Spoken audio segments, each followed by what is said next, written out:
नमस्कार। जिस तरीक़ा से जो पूरे विश्व की प्रतिक्रिया आ रही है चीन के खिलाफ़ और चीन पे आरोप लगाया जा रहा है कि जो वायरस फैला है कोविड-19 कोरोना वायरस, वो चीन की देन है और चीन को इसका हर्जाना भुगतना चाहिए और शायद वो भुगत रहा है कहीं न कहीं। क्योंकि जिस तरीक़ा से जो जापान ने और अलग कंट्रियों ने जो इस स्टेप लिया है, वहाँ से अपनी कंपनी जो रिलोकेट करने का डिसीज़न ले लिया, वहाँ से शिफ्ट करने का डिसीज़न ले लिया है, वो कहीं न कहीं से चीन की जो इकोनॉमी है, उस पे इम्पैक्ट डालेगा। ये तो निश्चित है।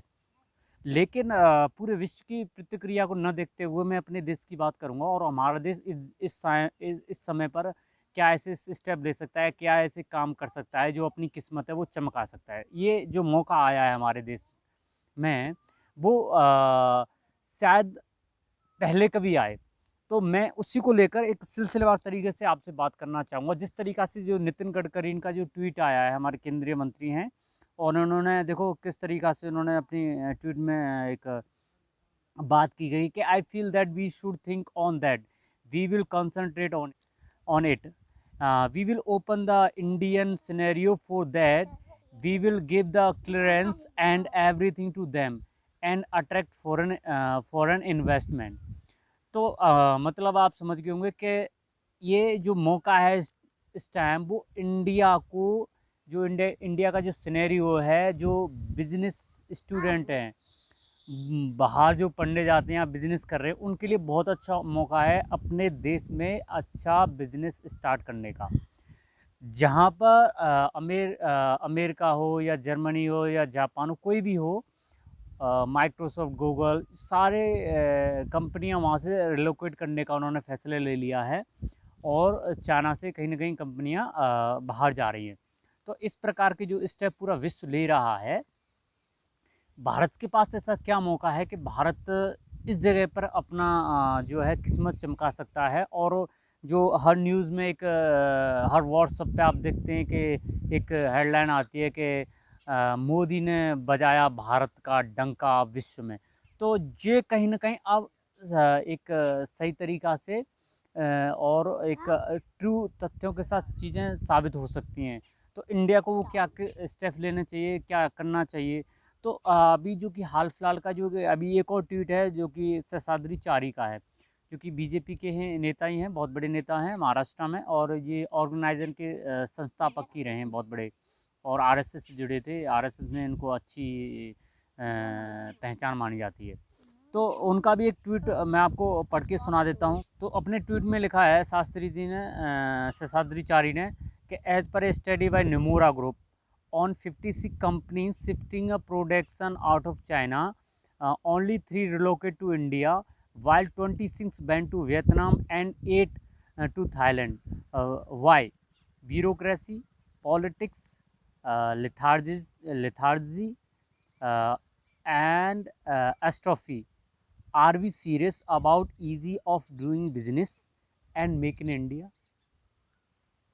बड़ी अच्छी तरह से जो कि शेषाद्री ने अच्छी तरह से इस ट्वीट में बताया गया कि हमारी स्थिति कहाँ पर है और इसमें हम कितना सक्षम हैं और कितने स्टेप अब आगे भारत सरकार ले सकती है। तो इसमें जैसे कि इन्होंने बताया as per study of Nomura group, एक ग्रुप है जो कि कंपनियों का एक ऑर्गेनाइजेशन जो कंपनी होती हैं, किस देश में कौन-कौन सी कंपनी है, एक 30 देशों की सूची तैयार करता है, जो कि टॉप लेवल के जो देश हैं। तो उसमें उन्होंने बताया गया है कि जो कि जापान ने अपनी पूरी कंपनियां रिलोकेट कर दी हैं चाइना से और अमेरिका ने भी स्टेप लेना चालू कर दिया और बाकी देशों ने भी धीरे-धीरे अपना स्टेप ले रहे हैं। तो अभी तक 56 कंपनियां वहाँ से रिलोकेट हो चुकी हैं, यानी कि 56 कंपनियां वो चाइना से शिफ्ट कर दी गई हैं और वो जो शिफ्ट की गई कंपनियां हैं वो कहाँ पर हैं, किस जगह पर हैं, कौन-कौन सी कंट्रियों में वो गई हैं। तो उन्होंने इसी चीज़ को लेकर ज़िक्र किया है कि 26 कंपनी वेंट टू वियतनाम, 26 कंपनियाँ वो वियतनाम चले गई हैं, 8 कंपनी थाईलैंड चले गई हैं और 11 कंपनी हैं वो आपकी हैं ताइवान चले गई हैं और इसमें से मात्र 3 कंपनियाँ हैं वो इंडिया में आई हैं। तो देखो ये बहुत ही बड़ा जो कि हमारा देश एक विश्व गुरु बनने की बात करते हैं, वहाँ पर मात्र 3 कंपनियाँ क्यों ही राज़ी हुई हैं आने की। तो देखो इसमें उन्होंने किस तरीक़ा से जो हमारे देश की जो नीति को बताया गया है कि हमारे देश में कंपनियां क्यों बिज़नेस स्टार्ट नहीं करना चाहती हैं। तो वही शेषाद्री अपने ट्वीट में जिक्र करते हैं, बिकॉज ऑफ वाई, ने क्वेश्चन लगा दिया वाई, क्यों नहीं आना चाहती? Because of bureaucracy, politics, lethargy and atrophy. सीधा सा हमारे जो कि ब्यूरोक्रेसी यानी कि हमारे देश की नौकरशाही, हमारे देश की जो नौकरशाही है, जैसे कि कोई भी अगर कोई भी एक ऐसा आईएएस ऑफिसर बन जाता है या कोई इंस्पेक्टरी बन जाए या फिर कोई आरएस बन जाए, तो वो अपने आप को किसी प्रधानमंत्री से कम नहीं समझता। हमारे देश में एक अलग ही प्रकार का ओहदा रखना चाहता है और वो कोई काम एक सही नियति के साथ करने नहीं देते हैं किसी काम को। और जो हमारे देश का जो वैल्यू है, जो मेक इन इंडिया का जो सपना है, वो उसका अब भारत पूरी तरह से फ़ायदा उठा सकता है।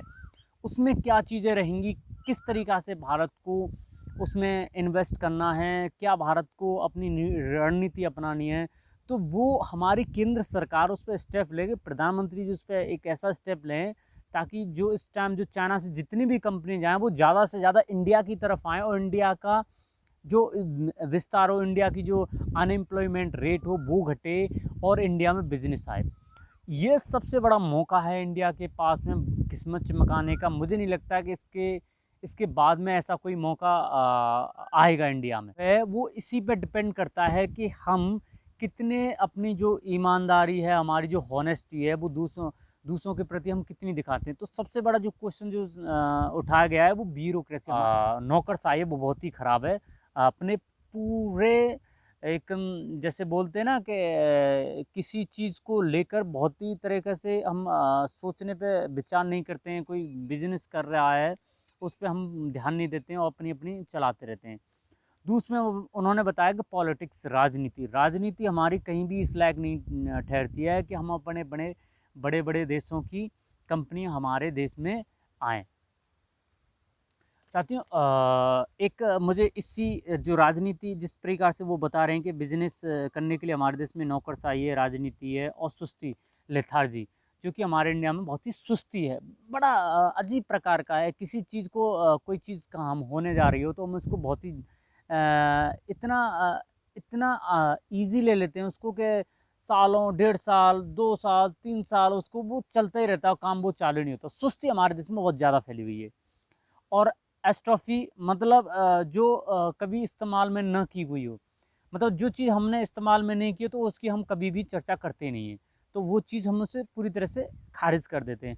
देखो राजनीति में हम क्या रहा था कि मुझे एक चीज़ याद आ रही है, जैसे कि जेफ बेजोस जो कि तुम्हारे अमेज़न के जो संस्थापक हैं, अमेज़न के जो कि मालिक हैं, उन्होंने एक बात कही थी, अभी की बात है, जनवरी में एक ट्वीट किया था कि मैं इंडिया में अमेज़न को लेकर बहुत ही सीरियस हूँ और $1 बिलियन मैं इंडिया में इन्वेस्ट कर सकता हूँ।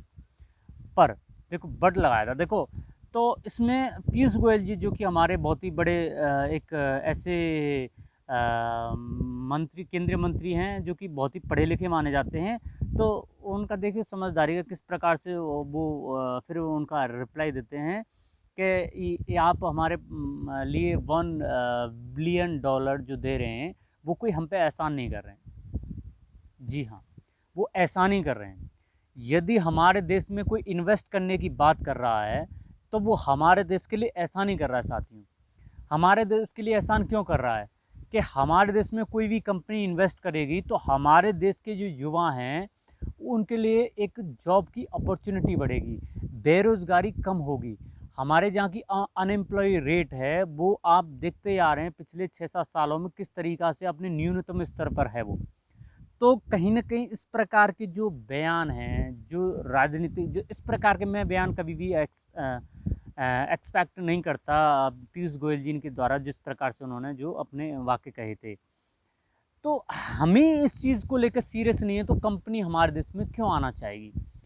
फिर मैं एक बात क्लियर कर लेना चाहूँगा, इस बार जो एक बीमारी फैली हुई है उसमें भारत क्या ऐसे स्टेप ले सकता है कि भारत का जो वाकई जो डंका हम बजाने की बात करते न्यूज़ चैनल बड़े-बड़े एंकर अपनी बढ़ा चढ़ा के जो कि एक ऐसा अपनी बात को बूस्ट करते हैं कि हमारा देश का जो डंका पूरे विश्व में चमक गया, वो अब चीज़ें कहीं न कहीं सिद्ध हो सकती हैं। हम उस पे बहुत ही बड़ा स्टेप लेके भारत की जो प्रतिभा है, भारत की जो ओहदा है, भारत का जो ओहदा है पूरे विश्व में एक सूरज की तरह चमकीला और एक ऐसा प्रकाश फैल सकता है पूरे विश्व में कि हम पूरे विश्व को एक ऐसा नेशन बता सकते हैं कि वाक़ई हम पूरे विश्वगुरु हम कहने लायक हैं। तो ये सारी चीज़ें हैं जो कि हमारी जो रुकावट बनी है, नौकरशाही है, हमारे जो देश का जो ढाँचा है वो कहीं न कहीं इन चीज़ों को रोकता है। हमारे अब सबसे बड़ी बात ये आ जाती है कि विदेश की कंपनियाँ भारत में क्यों इन्वेस्ट नहीं करना चाहती? हमारे देश का जो ढाँचा है, हमारे जो देश का बुनियादी ढाँचा है, वो बहुत ही ख़राब है। या तो ट्रांसपोर्ट को लेकर ले लीजिए, या फिर किसी चीज़ को एक कंपनी को एक आप मान लीजिए जैसे कंपनी को एक ज़मीन भी चाहिए, उसको लेके काफ़ी अड़चनें आ जाती हैं। उसको कोई निश्चित अवधि नहीं रहती कि कभी सरकार क्या स्टेप ले ले और वो ज़मीन कभी भी खाली करा ली जाए, किसको बेच दे, कोई ऐसा कोई नियम नहीं है। तो ये सारी चीज़ें जो होती हैं हमारे देश में, वो कहीं न कहीं एक चिंता का विषय बना हुआ है। आप एक जानकर बहुत ही आपको दुखद महसूस होगा कि हमारे देश की जो स्थिति है ease of doing starting a business, वो हमारे देश को उसकी जो कि उसकी जो रैंकिंग वो कहीं न कहीं उसमें सुधार लेके आना पड़ेगा, तभी दूसरे देशों की जो कंपनियां हैं वो हमारे देश में इन्वेस्ट करने की सोचेगी। वो क्या चीज़ें हैं? वो साथियों चीज़ें हमारे देश की लाइक हमारे जो देश की जो easy of starting doing business है, उसमें रैंकिंग में हम कैसे सुधार कर सकते हैं। पहले हमें नौकरशाही की जो स्थिति है वो ठीक करनी पड़ेगी। हमारी जो ट्रांसपोर्टेशन है उसका भी ठीक करना पड़ेगा। हमारे जो ज़मीन से लेकर जो भी चीज़ें आती हैं, नए-नए मुद्दे आते हैं, उसको भी ठीक करना पड़ेगा। तो इस टाइम ये सारी जो चीज़ें रहेंगी वो कहीं न कहीं हमारे देश को एक ऐसी स्थिति पे खड़ी कर सकती हैं, जब वो ठीक हो जाएँ, तो हमारा देश फिर से एक एक ऐसा उदाहरण प्रस्तुत कर सकता है, अमेरिका हो या चाइना हो या कोई भी देश हो, कि हम उस पे अच्छी तरह से अपनी जो कि किस्मत है वो चमका सकते हैं। करना चाहूँगा। जय हिंद, जय भारत।